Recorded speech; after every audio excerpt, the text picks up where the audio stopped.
Hello and welcome to episode 8 of Culture Talks. We are Heather and Shaila, the regional managers of Crown's Global Skills team. I'm Shaila, I'm based in Hong Kong. And I'm Heather, and I'm based in the UK. Each episode of Culture Talks, we are examining how culture talks in different areas, using our own stories as well as stories from those around us. So last episode, we looked at culture and customer service. And this episode, we're actually discussing parenting and how challenging it is trying to be a parent in a new culture. Mm-hmm. So we all know the phrase, it takes a village to raise a child. So what happens when you move internationally and you don't have that village? Not just that support network, but also all that knowledge. How do you know if your teenagers are safe going to the mall by themselves? Or how much do you have to be involved in school?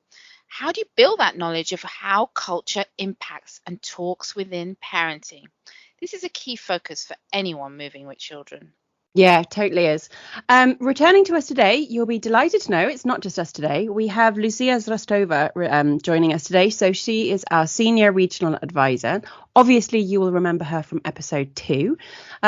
So we are all here today because we are parents, and so regularly we all end up talking about different parenting experiences that we have. You know, for example, I'm raising my daughter here in the UK. She started state school last September at 4 years old. We're no longer paying a second mortgage for childcare. Shaila raised 2 now teenage sons in Hong Kong, and they both went to international school there. And Lucia's daughter is in Prague, and she's currently in state-funded, so free kindergarten, and she starts school next year, age 6. Lucia, thank you so much for joining us. It's nice to have you here. Thank you. Excited to be here and, to talk to you about this topic in particular, because as you said, this is something that we do discuss quite regularly, right? Mm-hmm. We do. It's really interesting, this topic. Yeah. And not only just us, what I see when I speak to the parents that are relocating, there's like these 2 main parts of the parenting experience in a relocation. So there's this post-arrival adjustment, right? So you are then in the culture, you just, taking it all in. But there's also all the information that you need to find out before, ideally pre-departure. So the first thing you do is you join all the local Facebook groups, you try to connect to the local social media, and you just work out like who is moving at what time. You're navigating the school holidays and all of that. And there's so many school options as well, and the quality standards. So you need to figure it out, like if you're going to send your kids to a free one or a paid one, international, local, and even like taking care of this after school activities. Like imagine that your child is actually seriously doing some kind of sport. You want them to continue, right? So just like you said, Heather, all our kids have had very different options open to them depending on where we are living. Yeah, absolutely. And that's just options around school. There are so many other things to think about. If your child has medical needs, or just understanding the medical system in general, or the legal aspects that surround parenting, there's so much to understand. Like it's bonkers to try and get your head around. Yeah, and we are going to talk a lot today about those differences, right? But it's also important to note that for most relocating family, it's really worth taking up this opportunity. There's so many incredible opportunities that come from raising your children in a different culture. For children, they build confidence and curiosity. They get a chance to learn another language. There's so much learning going on, so many ventures and growth for the whole family. Yeah, absolutely. And what we want to dive into really deeply is, that part, what happens post-arrival as a parent, because you can do all of the prep and the research and join the Facebook groups and, but what's the reality when you start to try and settle your family and build your village and adapt to that culture and yet still be the parent that you want to be? Yeah, I think we spoke about this in the episode 2 when we described the relocation as you putting yourself in like a survivor kind of mode, taking care of like the basics first. And I think the same goes for parents relocating. You just need to take care of the basics. It's a whole adaptation process. And most parents will want to be more cautious and in control of where their kids are, what they are doing, because everything is really about slowly establishing that kind of routine, the family routine. And once you have that routine, you can then start, build up your network, and then your village will grow. Yeah. Oh, I like that. I see what you mean by building that routine. And it's Mm. it's then when you're further into that adaptation cycle, as you get to know more, then you start to realize and notice the norms and behaviors that now surround you in your parenting role in the new location, right? Yeah, absolutely. So let's look at an example. So when it comes to hierarchy, and an example that we were talking about when we prepped this episode was when I was in Taiwan and I was working as a kindergarten teacher. And at a parent-teacher conference, I was talking to this mother about her son who was really tired at school. And the mum was really clear that she wanted me as his teacher to discipline her son, like in class, about Mm. this and to tell him to go to bed early and like not at 2 a.m. Well, so you see, in Asia, often parents consider a teacher more of an authority figure and someone Yeah. to respect. So much so that sometimes you see parents looking to teachers to set standards outside of school. Yeah, Right. and like it just blew my mind a bit. I just, obviously I still think about it because for me, that was nothing to do with me. I'm just his teacher. That was, for me, that's a parenting role. Mhm. But exactly. So, from a hierarchy perspective, you were someone for the child to look up to and listen to. As for Mm. the cultural norms around disciplining, that's in the whole other story. Yeah, totally, totally. And as a parent, the idea that a teacher being expecting to be involved in something outside of school is actually very jarring to my cultural norms, and especially, I also the idea of me being an authority figure in someone else's family is quite terrifying. It's bad enough being that in my own. Yeah. Well, and that's, especially because we are coming from a culture that when we are working in like a nuclear family, so Yes, the parent totally. is the norm. It comes from us, right? Hmm. But there are other cultures when the families are extended, and there are other authorities that are taking like an important part in the children's life. Yeah. Yeah, well, you see, here in Hong Kong, where many people have, we have people who have helpers in their homes. So they Mm. actually live with them and help them look after the children. And also, grandparents get involved. So everyone has a role to play, including in disciplining the children in some cases.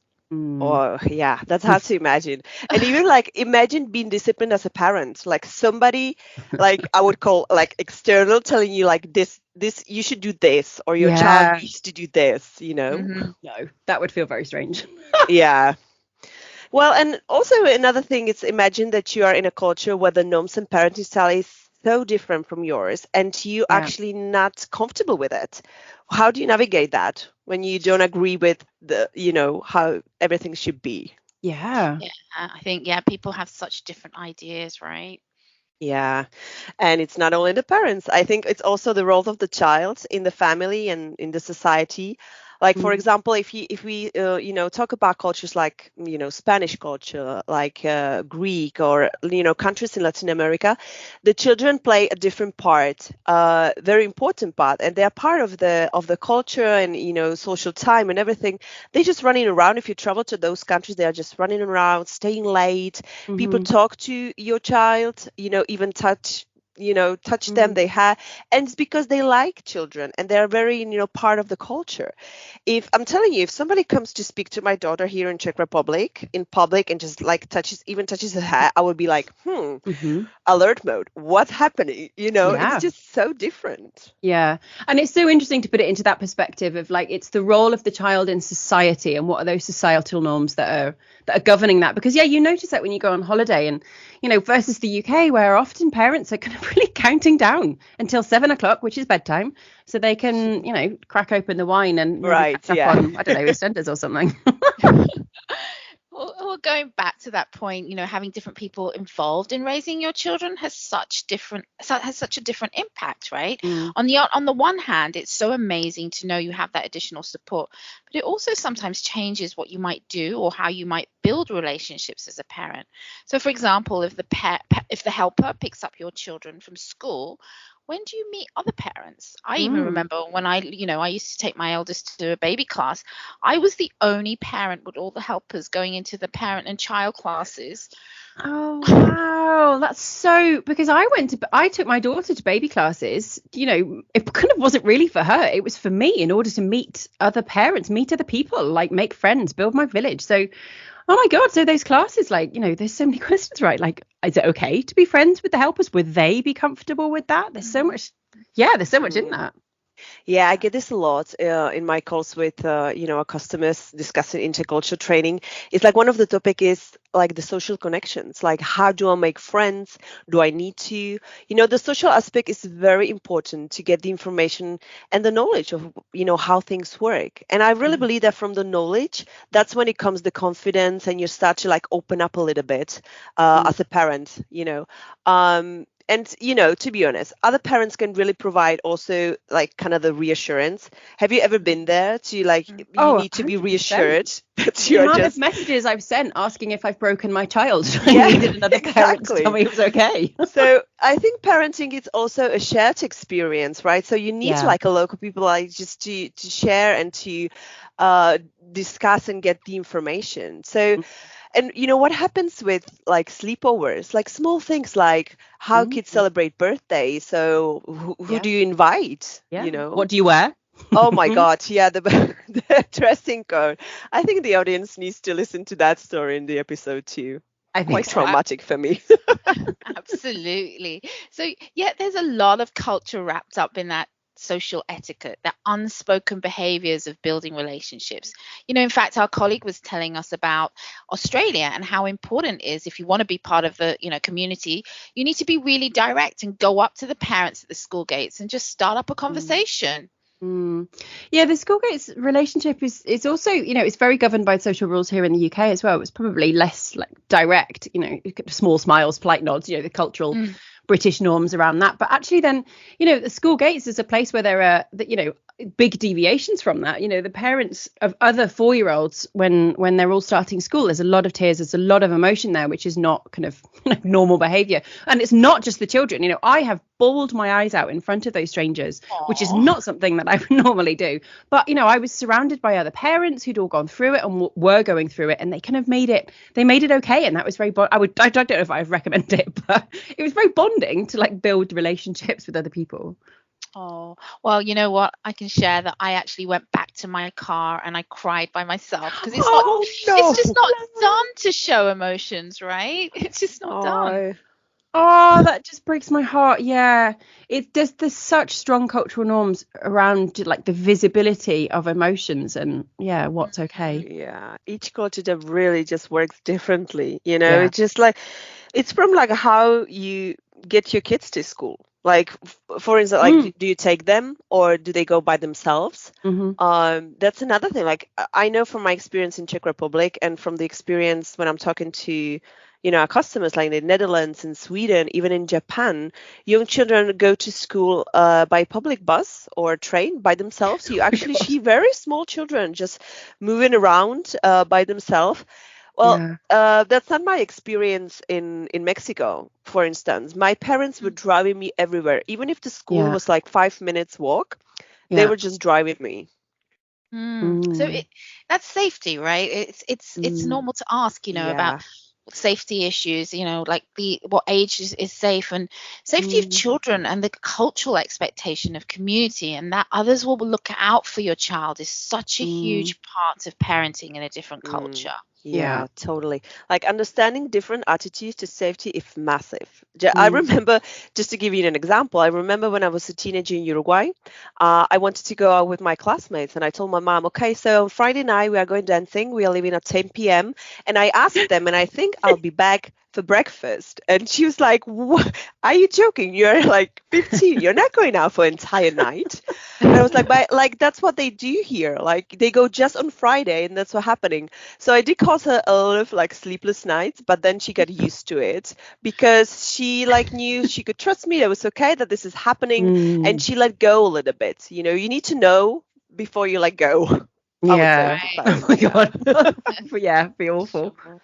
Well, I think it's control, right? It's where many of us get challenged as a parent, whether Yeah. it's cultural or not, right? So here in Asia, there are interesting examples of different types of control even before you become a parent that are so normal. Many people have C-sections because it's kind of auspicious to check the zodiac, the Chinese zodiac, to Really? check what Mm. time to have birth, to give birth. Wow, Wow. that's interesting. Yeah, so there are many different attitudes and cultural norms around birth as well. How you give birth, where, with who, obviously the mother needs to attend, but who else? What kind of like medical interventions you will have before that, afterwards, how long you will stay in the hospital, all of that. Yeah, so much culture underpinning like the societal norms around what is expected. Yeah, around that. And it was a really like a big learning curve for us, right, Heather? Yeah, Because it was. Yeah. we were just pregnant around the same time, and the experience we had with our pregnancy was so different and so depending on how the culture works around taking care of pregnant women, and the care and the costs and everything was so different. Yeah, it was so interesting because we literally had a side by side comparison at every point. I was like, well, you get another scan? Well, I don't get another scan here in the UK. It was just it's so interesting on a personal level, but then also in the work as well, we had to navigate that, and it's something that companies have to navigate, whenever employees and culture and parenting overlaps, because here we step away from just relocation chat, and it impacts on all businesses where their staff are being managed in different countries. What is the law with regards family leave? How much time are they A, legally allowed, and B, what's the cultural norm to take? Maybe like in the US, maybe it's kind of a couple of weeks. Maybe in the UK, it's here, like in the UK here, it's sort of 6 months or so. But maybe in Prague, you can take up to like 2 or 3 years. So there's real difference there.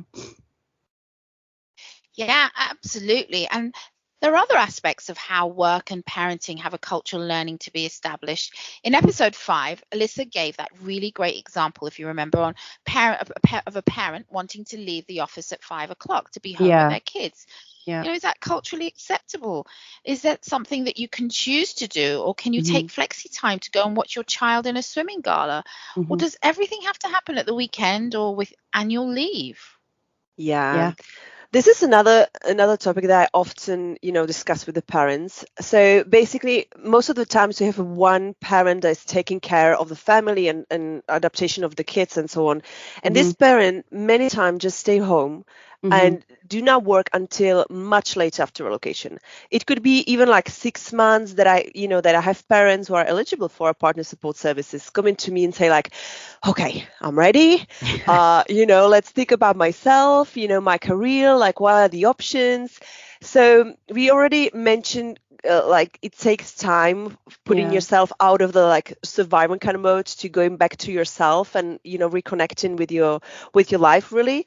And for a parent that can be even a bit longer, in the adaptation. Yeah, there's so many more pieces to the jigsaw to try and kind of fit back in. And that brings us to the end of today's episode. We have today looked at how culture impacts on parenting, particularly all the adaptation and the learning that takes place post arrival. We've looked at how culture talks in areas such as hierarchy and discipline and the role of the child in society and meeting other parents and social etiquette and safety and control. And these are just some of the examples that we thought of and we didn't have time to do anymore. So, and even, as we said before, with all of that learning, for most families, relocating with children is absolutely worth it. There are so many opportunities and you're exposed to such different ideas. And with all of that adaptation, you get to choose and adapt to the parts that work best for you. You are able to find your own personal parenting comfort zone. So as ever, we want to leave you, our lovely audience, with a question to think about. Think about the way that you were raised. What were the cultural norms around how you were parented? And, even in the present day, what differences in parenting in different cultures have you noticed? So thank you so much for listening. Lucia, thank you so much for joining us again. Thank you. Shaila, it is always a joy. Join us next time for episode 9 of Culture Talks.